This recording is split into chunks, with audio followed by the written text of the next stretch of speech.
Welcome to training mission number 3, in which we will continue to work with the INS and explore different modes of navigating using the HSI. Please engage the autopilot and keep the speed of around 300 knots indicated. Press spacebar when you are ready to begin.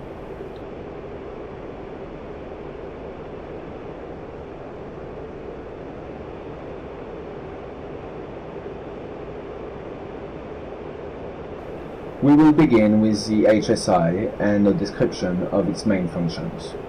It is located to the right from the VTB, just below the RWR.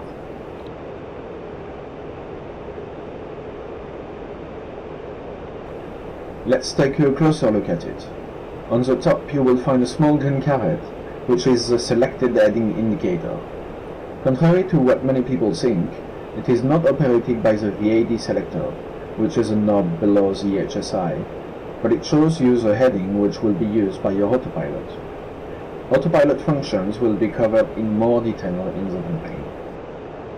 The HSI has two needles, a wide double one and a thin one. They will have different use depending on the selected HSI mode, which is controlled by the knob below and to the right.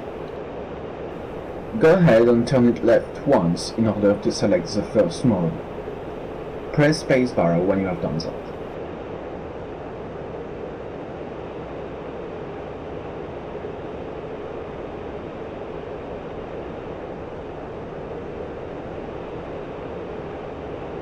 This mode displays the true heading on the compass rose, one which does not respect the magnetic variation. In this mode, the wide needle will show you the bearing towards the current waypoint, while the thin one will be pointing towards the VOR station set up in the VOR ILS panel. Please turn the mode selector knob one position to the right.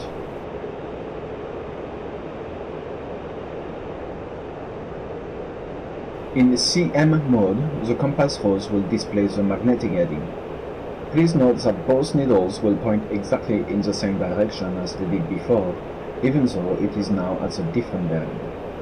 In both modes, the DME display in the middle will show the current distance to your destination. Please turn the mode selector knob one position to the right.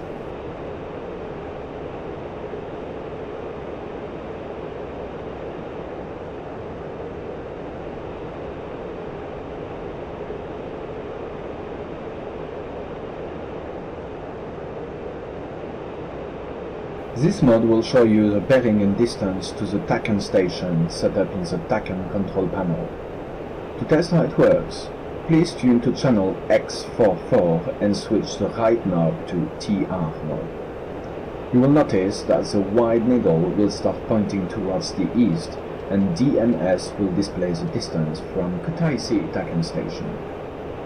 The scene behaves exactly as it did in CN and CM modes. Press spacebar when you are ready to move on.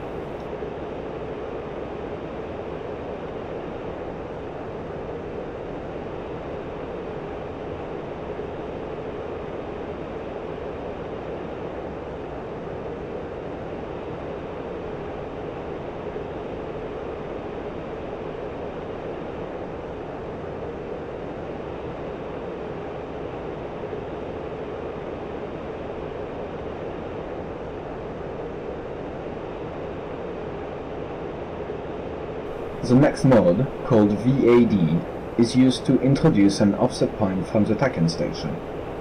Remember that it is different from the normal offset programmed via the PCN. VAD is set up using the knobs on the HSI, and it requires you to first tune into the desired TACAN channel. Since you are already on Kutaisi, let's continue to use it and create a point 180 degrees and 20 nautical miles away from it. Once you have the TACAN beacon set up, use the right knob and switch your HSI to Theta. Then, with the left knob, rotate the double needle to set the desired magnetic bearing. You will notice that this bearing will also be displayed on the DME. This way you can be much more accurate. Go ahead and turn the double needle to 180 degrees. Press spacebar when you have done that.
Welcome to training mission number 3, in which we will continue to work with the INS and explore different modes of navigating using the HSI.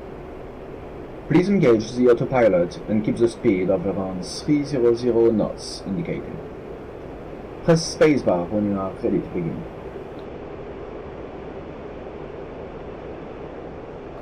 We will begin with the HSI and a description of its main functions. It is located to the right from the VTB, just below the RWR.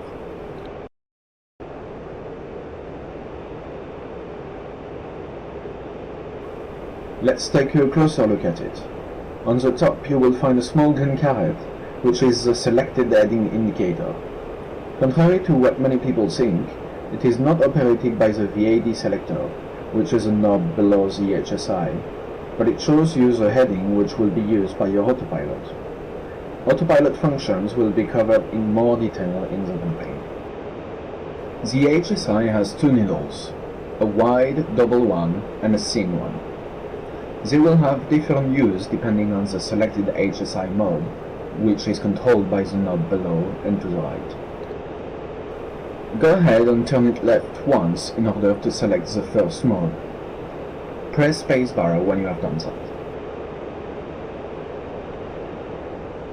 This mode displays the true heading on the compass rose. Which does not respect the magnetic variation. In this mode, the wide needle will show you the bearing towards the current waypoint, while the thin one will be pointing towards the VOR station set up in the VOR ILS panel. Please turn the mode selector knob one position to the right. In CN mode, the compass rose will display the magnetic heading. Please note that both needles will point exactly in the same direction as they did before, even though it is now at a different bearing. In both modes, the DNE display in the middle will show the current distance to your destination. Please turn the mode selector knob one position to the right.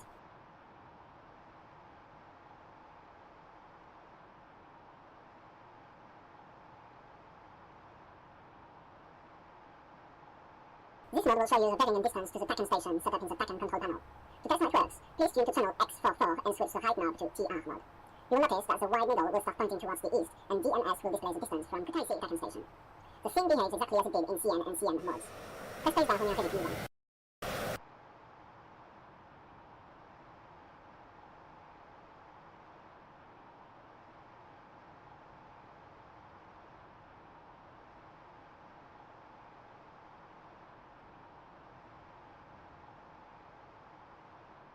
The next mode, called VAD, is used to introduce an offset point from the TACAN station. Remember that it is different from the normal offset programmed via the PCN. VAD is set up using the knobs on the HSI, and it requires you to first tune into the desired TACAN channel. Since you are already on Kutaisi, let's continue to use it and create a point 180 degrees and 20 nautical miles away from it. Once you have the TACAN beacon set up, use the right knob and switch your HSI to Theta. Then, with the left knob, rotate the double needle to set the desired magnetic bearing. You will notice that this bearing will also be displayed on the DME. This way you can be much more accurate. Go ahead and turn the double needle to 180 degrees. Press spacebar when you have done that.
Welcome to part 5 of our training. In this mission we will focus on the functionality of the RDI Pulse Doppler radar fitted in the N2000C. Please engage the autopilot now. Before we go into the details, first we need to make sure that it is ready to work. Remember that additional information about the functions of the radar will be covered in the campaign. The first thing you need to do while you are still on the ground is switch the radar power selector to PCH position, which stands for préchauffage or warm-up. However, since we are already in the air, the radar by default is already in standby mode. Go ahead and turn it on by switching it to EM or emitting mode. Now let's go through the different functions and modes of the radar. The first one is the ability to choose between the PPI and B-scope modes, which is purely a matter of preference. In PPI, the radar emitter is at the center of a circle, while the contacts are marked as points inside it. In B-scope, which is commonly used in US-built aircraft, the circle is flattened into a square, with the bottom representing the emitter position. Go ahead and check the difference between the two modes. There is a contact flying directly in front of you, so you can use it as a reference. Press spacebar when ready to continue. The switch on the bottom left of the panel will control the range which will be displayed on your VTB, starting from 5 nautical miles up to 320. Bear in mind that the effective range of the radar is around 65 miles, and the higher values would only be used for ground-controlled interception, or GCI. You can also increase or decrease the range by moving your TDC cursor to the top or to the bottom of the screen using the OTAS command. Press spacebar when you are ready to continue.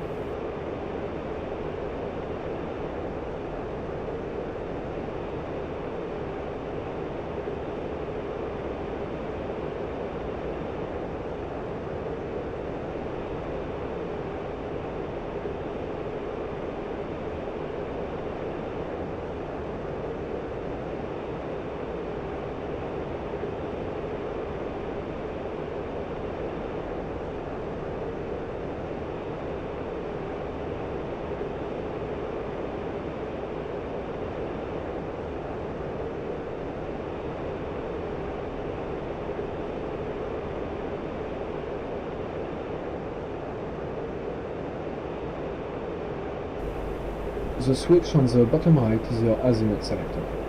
It allows you to choose the horizontal aperture setting in which the radar will operate, 15, 30 or 60 degrees, which would give you the horizontal coverage of 30, 60 or 120 degrees respectively.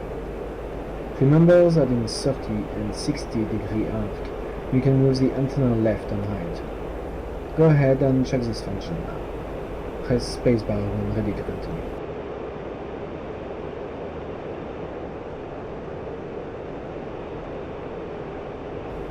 Just above the azimuth switch you will find the bar selector, governing the vertical aperture settings. Unlike the azimuth, which is given in degrees, this one is set in number of bars, 1, 2 or 4. Each bar equals around 3 degrees, giving you the vertical aperture between 3 and 12 degrees depending on the setting. It is easiest to imagine a number of horizontal bars placed one above another in front of your plane, that the antenna will follow going from the bottom to the top in search for contacts.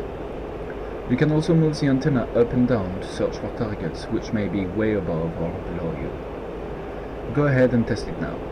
Remember that the higher aperture will give you a wider search cone, but also increase the time it takes to complete the entire sweep. The current bar setting is displayed next to the green ladder on the left side of your radar screen. The longer line also shows you the angle of your antenna. Press the spacebar when ready to continue.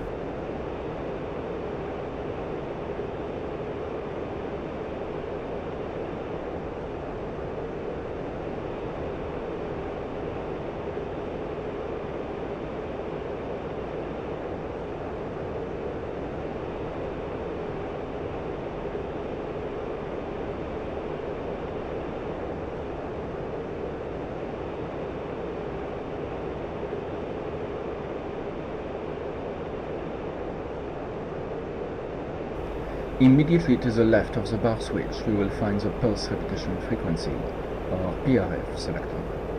It governs the number of radar pulses transmitted each second and has 3 settings: high, interleaved, and low. Each of the settings has its advantages and limitations.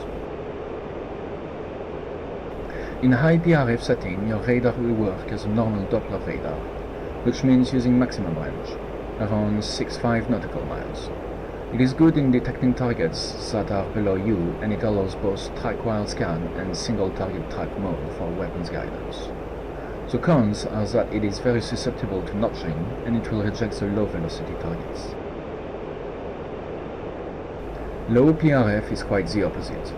It is good for air-to-air lookup and finding low-velocity targets due to the fact that there is no Doppler filtering in this mode. However, it has poor air-to-air look-down capability. It gets a lot of ground clutter. You cannot lock any targets, and it has limited range, around 2.5 nautical miles. It would be best employed to detect a target that is beaming you. One more thing, the contacts in this mode are displayed as squares on your radar screen. Interleaved, or ENT, tries to get the best of both modes, having pretty good detection capability and ability to attain a lock in track-while scan mode at 20 miles or less, but not to guide weapons. It still fares poorly against slow-moving targets, though, and has limited range, up to 4.5 nautical miles. That covers the basics of the radar use. We will talk about the air-to-air combat in another mission, where we will also cover the close combat mode. Before we move on to practical training, let's quickly go through one more important feature, the IFF system. Press spacebar when ready to proceed. The IFF panel is located on the right console. In order to make it work, you should choose the IFF code mode. The default for most missions would be 4, unless stated differently in the briefing. Next, dial the 4-digit code given to you by the mission planner. Finally, switch the IFF into the cons mode by turning the knob twice. It will interrogate the entire search area. There should be 2 contacts around 30 miles ahead of you. Set up your IFF, and once you see both of them on your VTB, press the IFF interrogation switch.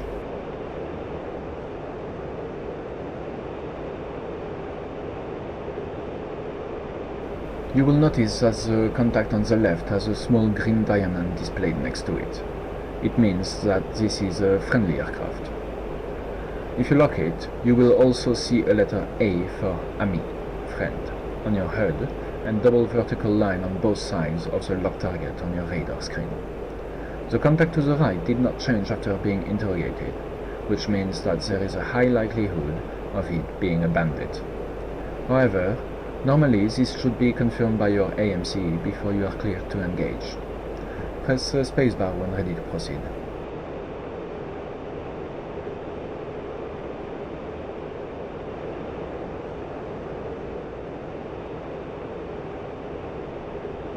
Alright, time to learn more about the information displayed on the radar screen. Turn towards waypoint 2, where you should be able to find 2 friendly M2000Cs flying directly towards you at angles 2.5. Press spacebar when you spot them on your VTB, but do not lock them yet.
Good. Without a lock, you can tell the rough distance and bearing to contact by looking at its position on the screen. The only other piece of information which we are given is the relative speed in Mach. If it's positive, it means that the target is closing. If negative, it means that it's getting away from you. Now go ahead and lock one of them in the track while scan mode. Press spacebar when you are ready.